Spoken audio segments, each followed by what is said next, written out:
आता बघूयात आपण वेक्टर ऑपरेशन्स. जसं की आपण 0 पासून 9 पर्यंत सगळे नंबर एकदा शिकतो, त्याच्यानंतर काय करतो, ज्याच्या कॉम्बिनेशन पासून म्हणजे 1 आणि 0 म्हणजे 10 बनवतो, परत 11 12 असे कॉम्बिनेशन पासून परत नंबर अजून शिकतो, 100 200 आणि 1000 पर्यंत असं पुढे इन्फानाइट पर्यंत शिकतो. आणि त्याच्यानंतर गणितामधली सगळ्यात महत्त्वाची प्रक्रिया शिकतो कोणती, ॲडिशन, सबट्रॅक्शन, मल्टिप्लिकेशन आणि डिवायडेशन. म्हणजेच काय, बेरीज, वजाबाकी, गुणाकार आणि भागाकार. तसंच वेक्टर क्वांटिटी जे असतात ते वेगळे आहेत, त्यांचे ऑपरेशन पण थोडेसे वेगळे परफॉर्म केले जातात. जसं की आपण रेग्युलर स्केलर क्वांटिटीचे घेतो तसेच असतात, फक्त थोडेसे वेगळे असतात. का, कारण त्याच्यामध्ये दिशा असते म्हणून. तर बघूयात पहिलं जे आहे त्यामधला पॉईंट किंवा पहिलं ऑपरेशन जे 4 ऑपरेशन आहेत त्याच्यामध्ये. पहिलं ऑपरेशन आहे multiplication of a vector by scalar. म्हणजेच काय, वेक्टर आणि स्केलरचं त्यामध्ये प्रोडक्ट असणार म्हणजे गुणाकार असणार आहे, तो एक बघणार आहोत. त्यानंतर addition and subtraction of vector म्हणजे बेरीज आणि वजाबाकी बघणार आहे वेक्टरची. परत त्याच्यानंतर triangle law for the vector addition. Addition मध्ये परत अजून एक दुसरा एक वेगळा भाग पडतो, त्याच्यामध्ये ट्रायंगल बनतो, म्हणून triangle law for vector addition बघतो. आणि त्याच्यामध्ये 2 प्रॉपर्टीज आहेत, कम्युटेटिव्ह प्रॉपर्टी आणि असोसिएटिव्ह प्रॉपर्टी, त्या 2 बघणार आहोत. त्याच्यानंतर law of parallelogram of vector, हा खूप महत्त्वाचा भाग आहे, तो देखील आपण बघणार आहोत. तर मग पहिला पॉईंट घेऊयात आपण, multiplication of a vector by scalar.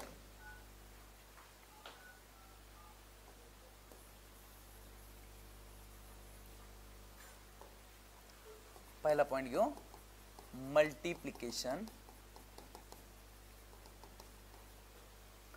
Of a vector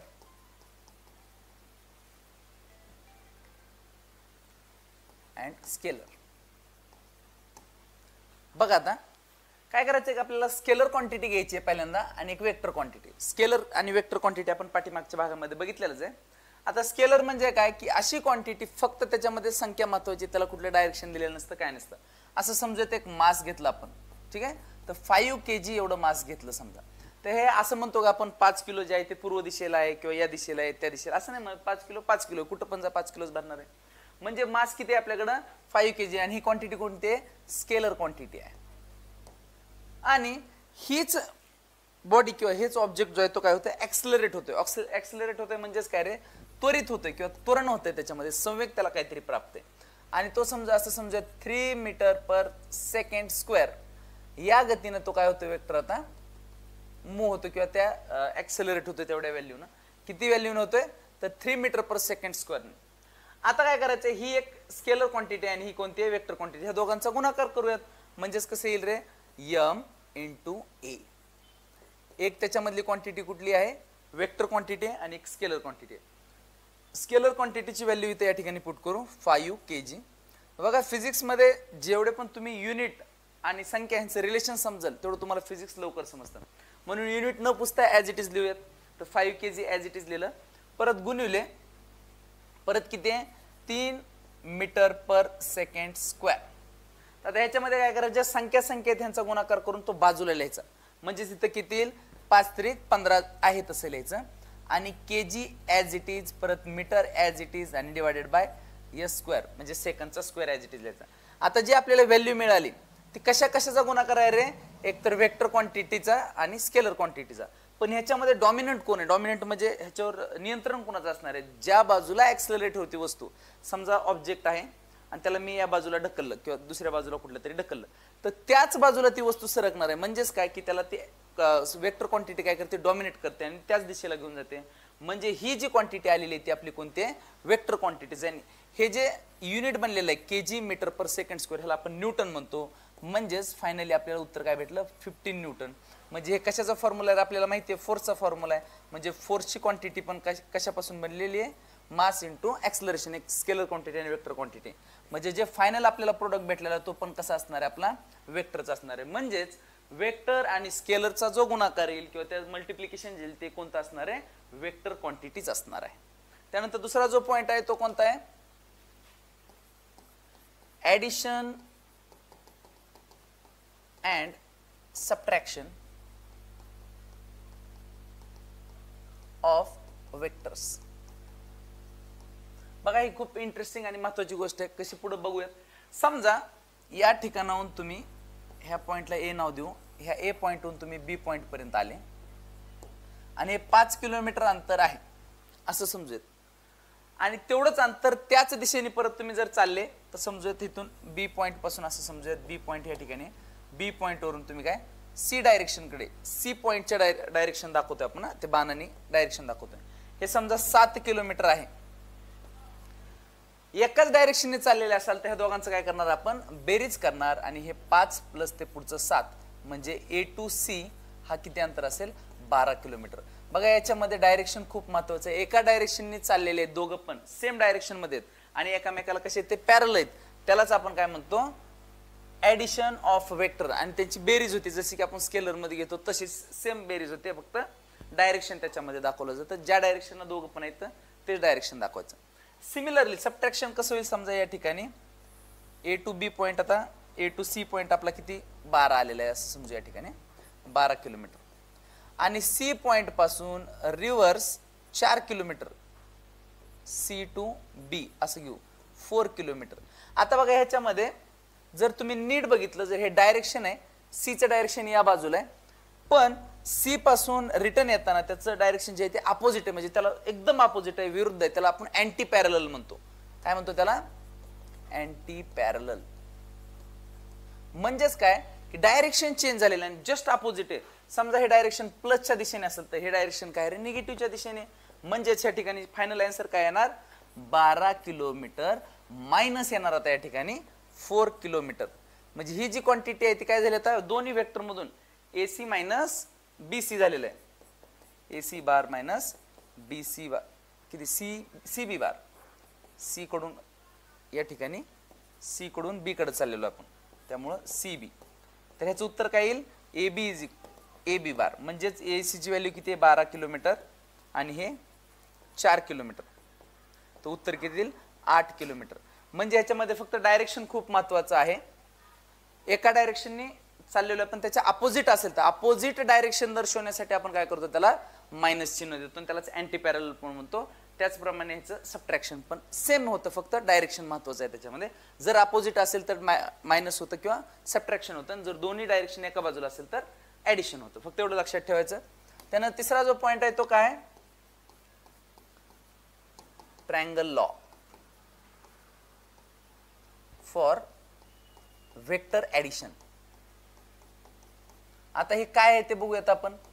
vector addition समजा आता ह्या ठिकाणी काय केलं तर मगाच्या घटनेमध्ये की दोन्ही पण वेक्टर एकाच दिशेने चालले होते, पण जर अशी घटना आली किंवा असं काही सिच्युएशन आली की एक असं डायरेक्शन असलेलं वेक्टर आहे आणि एक दुसरा रॅन्डम असं कुठल्या तरी डायरेक्शनला आहे की माहितीच नाही आपल्याला कुठल्या डायरेक्शनला येते, असं एक रॅन्डम घेऊयात आपण. ह्याला नाव देऊ सी आणि डी. आता ह्याची बेरीज कशी करते ह्या वेक्टर ऍडिशनची, तर ह्यासाठी काय करावं लागतं आपल्याला, ए टू बी आणि बी आणि सी पॉईंट एका ठिकाणी घेऊन काय करावं लागणार, ह्याचा रिझल्टंट घ्यावा लागणार. रिझल्टंट म्हणजे काय पहिले ते समजून घेऊयात. परिणाम. तर बघा समजा तुमचा मित्र या ठिकाणी उभा राहून तुम्हाला ओढतोय आणि दुसरा मित्र या ठिकाणी राहिलेला आहे आणि तुमच्यामध्ये एक 90 डिग्रीचा अँगल तयार झालेला आहे आणि दोघांनी पण समान फोर्सने तुम्हाला ओढायला लागले, तर तुम्ही कुठल्या दिशेला जाणार, दोघं पण समान दिशेने ओढतात तर तुम्ही बघा मधल्या दिशेने जाणार. म्हणजेच काय तुमचा रिझल्टंट वेगळा आहे. हा फोर्स प्लस हा फोर्स इज इक्वल टू हे मधलं जे डायरेक्शन तुम्ही ज्या दिशेला मूव्ह होताय तो फोर्स असेल. म्हणजेच कसं येईल रे ते, याप्रमाणे येईल. एक जण तुमचा मित्र हा फोर्स ह्या दिशेने, त्याला F1 म्हणू, ह्याला F2 म्हणू आणि ह्याचा रिझल्टंट म्हणजे दोघं पण समान खेचतायत तर रिझल्टंट ह्या दिशेला असेल त्याला आपण FR म्हणणार आहोत, कारण रिझल्टंट आहे.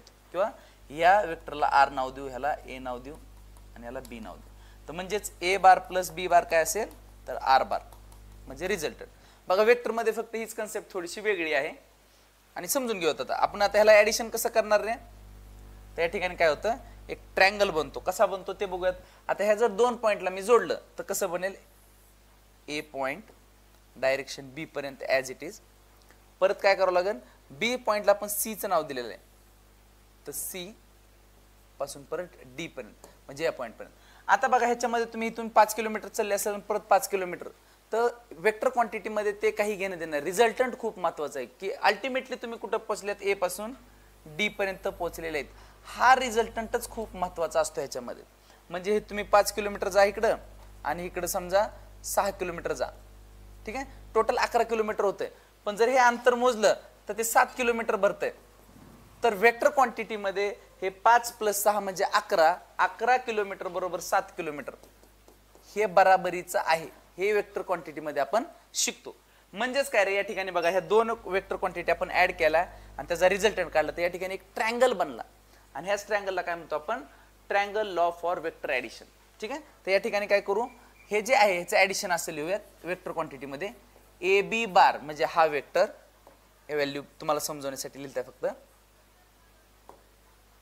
तर या ठिकाणी काय येणार, ए बी बार प्लस या ठिकाणी सी डी आहे तो सी डी बार, आणि ह्या दोघांना मिळून काय होतं रिझल्टंट बघा ए टू डी येतोय, त्याच्यामुळे काय म्हणणार आपण त्याला ए डी बार. तर ए बी ला आपण नाव देऊ पी बार आणि ह्याला नाव देऊ क्यू बार, म्हणजेच काय येईल p bar plus q bar is equals to r bar, आणि यालाच काय म्हणतो आपण triangle law for vector addition. आता ह्याच्यामध्ये दोन प्रॉपर्टीज येतात जे की आपण लहानपणी पण शिकलेलो असतो, पण तरी पण डबल सांगतो मी. पहिली प्रॉपर्टी ती कम्युटेटिव्ह प्रॉपर्टी. कम्युटेटिव्ह प्रॉपर्टी आता काय असतं ते बघू. बघा या ठिकाणी समजा हे 5 किलोमीटर आहे मगाशी घेतल्याप्रमाणे, आणि समजा 6 किलोमीटर आहे. ह्या दोघांची जर बेरीज केली तर किती येते रे, 5 अधिक 6, उत्तर किती येते 11. पण ह्याच पॉइंट पासून परत जर रिटर्न मी आलो असंच डी टू सी आणि परत बी टू ए, तर काय येणार आहे 6 + 5 किती येते उत्तर 11. तर फायनली आपलं उत्तर बदललंय का रे, नाही. याच प्रॉपर्टीला आपण काय म्हणतो कम्युटेटिव्ह प्रॉपर्टी. मग आता ते वेक्टर ऍडिशन मध्ये कसं लिहिणार आपण, इथं लिहिणार p bar plus q bar is equals to काय आले आर बार आले, आणि q bar plus p bar is equals to r bar. म्हणजे बघा ह्यांची पोझिशन बदलल्यामुळे उत्तरात काय बदल पडतोय का, नाही. याच गोष्टीला आपण काय म्हणतो कम्युटेटिव्ह प्रॉपर्टी. जर ह्या दोघांची राईट साइड बघितली तर सेम आहे, ह्याचा अर्थ काय लेफ्ट साइड पण सेम असणार. म्हणजेच कसं p bar plus q bar is equals to q bar plus p bar, यालाच काय म्हणतो आपण कम्युटेटिव्ह प्रॉपर्टी. परत त्यानंतर दुसरी प्रॉपर्टी असोसिएटिव्ह प्रॉपर्टी. एक मिनिट ह्याला मी पुसून दुसरीकडे लिहितो थोडस, एवढं ठीक आहे. आता दुसरी प्रॉपर्टी कोणती आहे, असोसिएटिव्ह प्रॉपर्टी. Associative property. आता असोसिएटिव्ह प्रॉपर्टी मध्ये बघा गरजेचं नाही की आपल्याला फक्त दोनच नेहमी वेक्टर असतील, 3 पण असू शकतात. तर 3 वेक्टर असतील तर कसं होईल, तर a bar plus b bar plus c bar. तर ह्या मधल्या 2 वेक्टरला काय करायचं कंस टाकून घ्यायचा आणि इक्वल टू परत ए बार परत b bar plus c bar as it is लिहायचं, आणि त्याच्यामधल्या ह्या 2 वेक्टरला काय करायचं कंस टाकून घ्यायचा. म्हणजे आता ह्याचं उदाहरण समजावून सांगण्यासाठी काय करतो, दुसरा एक आपण वेक्टर घेऊ. मग असोसिएटिव्ह प्रॉपर्टी म्हणजे काय ते बघूयात. तर असोसिएटिव्ह प्रॉपर्टी मध्ये काय होतं, आपण 3 वेक्टर घेतो. समजा मी हा ओ पॉइंट घेतलेला आहे, ओ पॉइंट पासून पी पॉइंट पर्यंत आणि इथं एस. तर ओ पी पर्यंत जो वेक्टर असेल त्याला आपण ए बार नाव दिलं, पी पासून एस पर्यंत असेल त्याला बी बार नाव दिलं, आणि एस पासून आर पर्यंत असेल त्याला सी नाव दिलं. म्हणजे ह्या ठिकाणी 3 वेक्टर आपल्याला भेटलेले आहेत. तिघांची जर ऍडिशन केली आपण तर काय ते बघू. म्हणजेच काय येणार a bar plus b bar plus c bar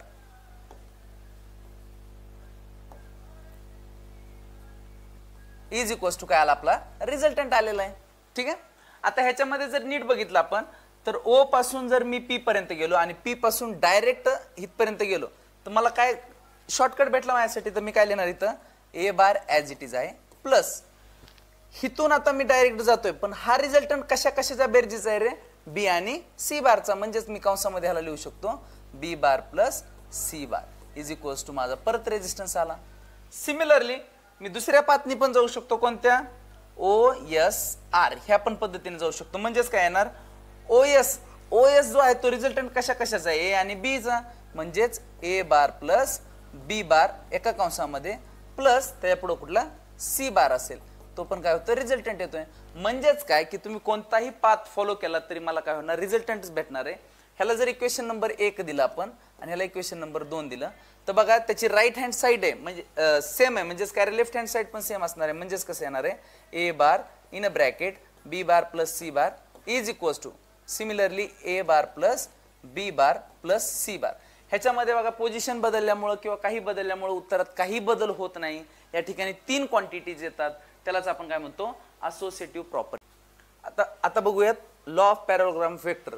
parallelogram म्हणजे काय की असा एक शेप जो की असा असेल आणि पॅरलल 2 लाईन असेल, त्या 2 पॅरलल लाईनला थोडंसं टिल्ट होऊन काय कट होतं. जसं की काजू कतलीचा आकार बघितला ना सेम तसा असतो. त्याला आपण पॅरालोग्रामचा आकार म्हणतो किंवा पॅरालोग्राम शेप म्हणतो त्याला. तर त्याच्यावरून काय करायचं आपल्याला लॉ ऑफ पॅरालोग्राम ऑफ वेक्टर बघायचं आहे. आता बघा या ठिकाणी काय केलेलं आहे आपण दोन पॅरल लाईन घेतलेले आहेत आणि त्याला कट केलेले आहेत. तर या ठिकाणचा जो पॉईंट हा ओरिजिन आहे ह्याच्यापासून एक वेक्टर जातो ए पॉईंट पर्यंत. बाण देणं खूप महत्त्वाचं आहे, बाण डायरेक्शन दाखवणं खूप महत्त्वाचं आहे. ए पासून परत सी पर्यंत. सिमिलरली या बाजूला पण ओ पासून बी पर्यंत आणि बी पासून सी पर्यंत. म्हणजेच आपला रिझल्टंट जो असणार आहे तो काय असणार आहे ओसी असणार आहे. तो आपल्याला काय करायचा आहे कॅल्क्युलेट करायचा आहे. तो किती असेल p bar plus q bar according to vector law. कारण आपण पाठीमागे बघितलेलं आहे हा पी प्लस क्यू हे दोघं समानच असणार आहेत, हे अपोजिट एकमेकाचे आहेत म्हणजे समान असणार आहे म्हणून काय मी लिहिलं पी प्लस क्यू.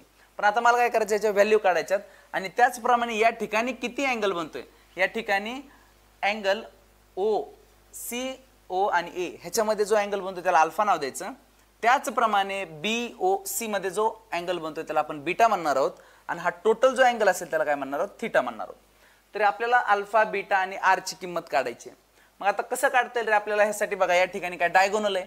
डायगोनल आहे म्हटल्यानंतर मी काय करू शकतो पायथागोरसच्या प्रमेयानुसार सॉल्व्ह करू शकतो. पण पायथागोरसचा प्रमेय जर वापरायचा असेल तर या ठिकाणी 90 डिग्रीचा एक अँगल असला पाहिजे. तर 90 डिग्रीचा अँगल कुठं दिसतो का नाही म्हणून मी त्यासाठी काय करतो छोटीशी ऍडजस्टमेंट करतो. सी पासून एक परपेंडिक्युलर काय करतो ओ या ओ ए ह्या लाईनवर टाकून देतो म्हणजे या ठिकाणी काय होतो तो मीट होतो याला डी नाव देऊयात आपण. मग आता या ठिकाणी बघा 90 डिग्रीचा अँगल होते म्हणजेच काय रे हा ट्रँगल ओ सी डी हा 90 डिग्री अँगल मला बनलेला म्हणजे पायथागोरसचा थेरम मी तिथं अप्लाय करू शकतो. पायथागोरसचा थेरम काय सांगतो हायपोथेनियसचा square is equals to base square plus height square असं बघतो आपण. म्हणजेच काय मराठीमध्ये कर्णाचा वर्ग बरोबर पायाचा वर्ग अधिक उंचीचा वर्ग असं बघतो. जर हा ट्रायंगल किंवा हा त्रिकोण बघितला तर ह्याच्यामध्ये कर्ण कोण आहे रे तर ओसी, पाया कोण आहे इथं ओडी त्याचा स्क्वेअर, परत उंची कुठली आहे रे तर डीसी तर डीसीचा स्क्वेअर घेतला. पण आता ह्याच्यामध्ये एक प्रॉब्लेम आहे. काय प्रॉब्लेम आहे रे या ठिकाणी ओडी हा जो पॉइंट आहे तो दोन वेक्टर पासून बनलेला म्हणजे हा वेक्टर प्लस हा एक्स्ट्रा आहे आपल्याकडे. म्हणजेच काय करावं लागेल ओडीला कसं लिहावं लागेल ओ ए प्लस ए डी आणि त्याचं काय करायचं आहे स्क्वेअर करायचं आहे आणि पुढे d c square as it is लिहायचं आहे. ठीक आहे ओसीला आहे तसं लिहिलं. आता बघा हे ओ ए आणि ए डी हे म्हणजे काय आपल्यासाठी ए पॉईंट आहे आणि हा बी पॉईंट आहे म्हणजेच काय बनल रे ए प्लस बी होल स्क्वेअर. हा जो फॉर्म्युला आहे बघा मोदी साहेबांनी एका व्हिडिओमध्ये सांगितलेला आहे ए प्लस बी होल स्क्वेअर. ठीक आहे आणि त्याचं उत्तर पण त्यांनी सांगितलेलं काय सांगितलं होतं ए स्क्वेअर प्लस बी स्क्वेअर आणि एक्स्ट्रा 2ab मिळतो असं त्यांनी सांगितलं होतं. तो व्हिडिओ बघा तुम्ही तुम्हाला लक्षात येईल हा फॉर्म्युला चांगला. ठीक आहे आता त्याचप्रमाणे काय करायचं ह्याला पण सॉल्व्ह करायचं म्हणजे या ठिकाणी काय येईल रे o a square plus 2OA dot a d plus a d square plus d c square. या प्रमाणे काय झालं हा फॉर्म्युला एक्सपांड झाला आणि आपलं इक्वेशन एवढं वाढलं. आता काय करायचं डायरेक्ट ह्या व्हॅल्यू उचलून टाकू. ओसी म्हणजे काय रे आपल्यासाठी रिझल्टंट आहे म्हणजेच आर चा स्क्वेअर आहे तो ॲज इट इज लिहून टाकूयात. आता ओए ची व्हॅल्यू काय इथं पी बार आहे पी बारचा स्क्वेअर करायचा प्लस 2 ॲज इट इज लिहायचं. ओए ची व्हॅल्यू परत आपल्याला माहिती आहे काय पी बार आहे पण आपल्याला आता एडी ची व्हॅल्यू माहित नाहीये मग एडी ला काय करू ॲज इट इज लिहूयात प्लस परत एडी आणि डीसी ह्याला जर बाजूला काढलं तर बघा ह्या ठिकाणी पण पायथागोरसच्या थेरमनुसार जर मी ह्या ट्रायंगलला घेतलं विचारत म्हणजे ट्रायंगल ए डी सी जर ह्याला पायथागोरसच्या थेरमनुसार मी जर सोडवलं किंवा त्याचं जर रिलेशन काढलं तर ते काय येईल रे आता या ठिकाणी कर्ण कोणता आहे एसी म्हणजेच काय येणार एसीचा स्क्वेअर अधिक काय येणार a d square plus d c square. म्हणजेच ही जर व्हॅल्यू बघितली तर ते आपल्याकडे ऑलरेडी आहे. एडी स्क्वेअर प्लस डीसी स्क्वेअरला आपण काय लिहू शकतो एसी स्क्वेअर म्हणजे ह्याला मी ह्या पूर्ण टर्मला रिप्लेस करू शकतो एसी स्क्वेअरने. तर मी काय करणार एसी स्क्वेअरने रिप्लेस करणार. आता मला पूर्ण इक्वेशन माहित आहे फक्त ह्याच्यामध्ये माझ्याकडे दोन व्हॅल्यू नाहीत कोणकोणते रे एडी आणि एसी. तर ते व्हॅल्यू काढण्यासाठी काय करावं लागणार आपल्याला परत बॅक टू जॉमेट्री जावं लागणार म्हणजे जॉमेट्रीकडे जावं लागणार आहे भूमितीमध्ये जावं लागणार आहे 8वी 9वीच्या ज्याच्यामध्ये की रिलेशन बघितले होते आपण कोणते साइन थीटा काय असतं कॉस थीटा काय असतं तेच इथं बघणार आहोत. आता या ठिकाणी अँगल बनतोय त्यामुळे ह्याला थीटा इथं घेऊयात आणि मग काय येणार साइन थीटाचा फॉर्म्युला काय असतो अपोजिट साइड डिवायडेड बाय हायपोथेनस म्हणजे ह्याचा अपोजिट ह्याच्या समोरची बाजू काय येते डीसी डिवायडेड बाय हायपोतेनियस त्यासाठी काय येतोय AC, तो AC ॲज इट इज दिलं. त्याचप्रमाणे कॉस साठी काय येईल, cos theta is equals to लगतची बाजू म्हणजेच काय ॲडजस्टंट AD डिवायडेड बाय परत त्याचा कर्ण म्हणजेच AC ॲज इट इज लिहून टाकायचं. आता AC ची व्हॅल्यू आपल्याला माहिती आहे. AC ची व्हॅल्यू काय या ठिकाणी DC ॲज इट इज लिहून टाका. AC ची व्हॅल्यू काय रे, ही जी लेंथ आहे ती आपल्याला माहिती आहे Q च्या अपोजिट आहे म्हणजेच हे पण काय Q बार आहे म्हणजे या ठिकाणी काय लिहिणार मी Q बार. सिमिलरली खालच्या इक्वेशन मध्ये पण लिहिणार Q बार. आता मला काय करायचंय, कशाची व्हॅल्यू मध्ये इंटरेस्ट आहे, मला DC च्या आणि AD च्या व्हॅल्यू मध्ये इंटरेस्ट आहे. म्हणजेच मला DC ची व्हॅल्यू पाहिजे असेल तर हे Q मला इथं नको आहे, ह्याला इकडे घेऊन गेलो तर मी इथं काय येणार मल्टिप्लाय बाय Q येणार. सिमिलरली इथं पण तसंच येईल कॉस Q येईल. म्हणजेच या ठिकाणी DC ची व्हॅल्यू काय आली, DC is equals to Q sine theta आणि AD इज इक्वल्स टू काय आलं Q कॉस थिटा. आता बघा मला जे व्हॅल्यू पाहिजे ते ह्याच्यात पुट करू शकतो. AD ची व्हॅल्यू किती आलेली आहे Q कॉस थिटा. त्या इक्वेशनला आपण पुन्हा लिहूयात म्हणजे त्याच्यामध्ये व्हॅल्यू मला व्यवस्थित लिहिता येतील. p² plus 2p bar dot AD ची व्हॅल्यू काय रे आपल्यासाठी, AD ची व्हॅल्यू इथे दिलेली आहे काय Q बार कॉस थिटा प्लस AC ची व्हॅल्यू आपल्याला माहिती आहे. AC ची व्हॅल्यू कुठे येतं या ठिकाणी किती दिलेली ती Q बार आणि त्याचा स्क्वेअर. ही जी व्हॅल्यू आहे ती काय आपली रिझल्टंटची व्हॅल्यू. पण ह्या ठिकाणी अजून एक फॉल्ट आहे. काय फॉल्ट आहे की ह्या ठिकाणी स्क्वेअर आहे, मला स्क्वेअर नको आहे, मला काय पाहिजे निव्वळ व्हॅल्यू पाहिजे. म्हणजे असं काय करावं लागेल, स्क्वेअर रूट करावं लागेल. दोन्ही साईडला मी जर स्क्वेअर रूट घेतला तर स्क्वेअर रूट कॅन्सल होईल याचं, म्हणजे त्या ठिकाणी काय येणार R आणि इकडची जी पूर्ण व्हॅल्यू होती कशी येणार स्क्वेअर रूट. म्हणजे या ठिकाणी काय येईल p bar square plus 2p bar dot Q cos theta plus Q bar square. या ठिकाणी आपल्याला काय भेटला रिझल्टंट भेटलेला आहे, रिझल्टंटची व्हॅल्यू मिळालेली आहे. आता काय करायचं आपल्याला, अँगल काढायचे दोन्हीचे दोन्ही. मग अँगल पण काढताना काय करावं लागेल, परत जॉमेट्रीकडे जावं लागतं आपल्याला पुन्हा. ठीक आहे, जॉमेट्रिकलच मेथड आहे. मग त्यासाठी काय करू आपण,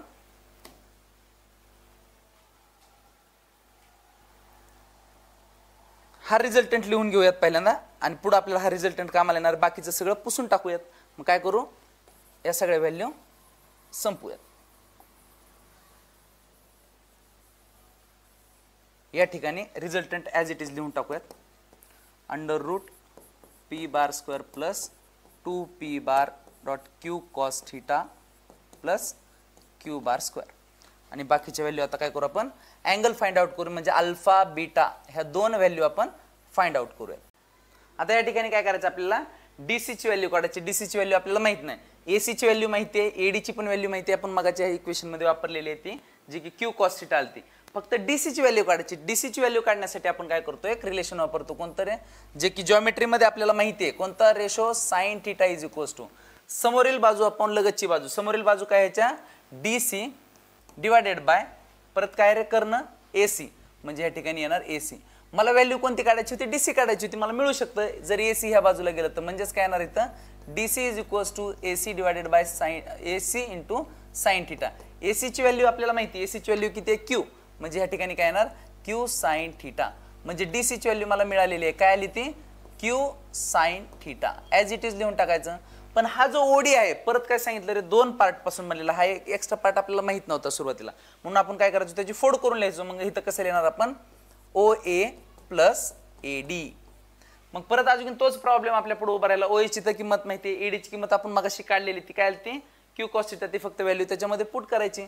म्हणजे या ठिकाणी कसं येणार Q sine theta divided bye OA ची व्हॅल्यू किती आहे P प्लस AD ची व्हॅल्यू किती आहे रे, तर ती आपण काढलेली होती मगाशीच Q कॉस थिटा.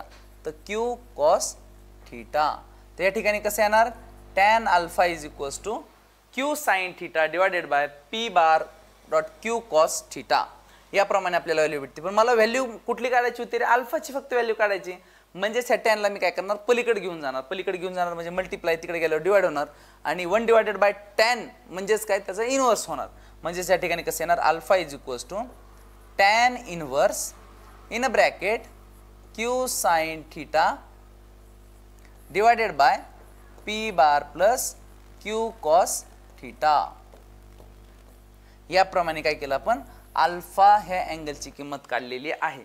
सिमिलरली जर तुम्ही आता कॉसची जर बीटाची जर व्हॅल्यू काढायची बघितली तर त्या ठिकाणी कशी येईल रे, सिमिलरली हेच इक्वेशन वापरून हेच पद्धतीने सगळं काढणार आहोत.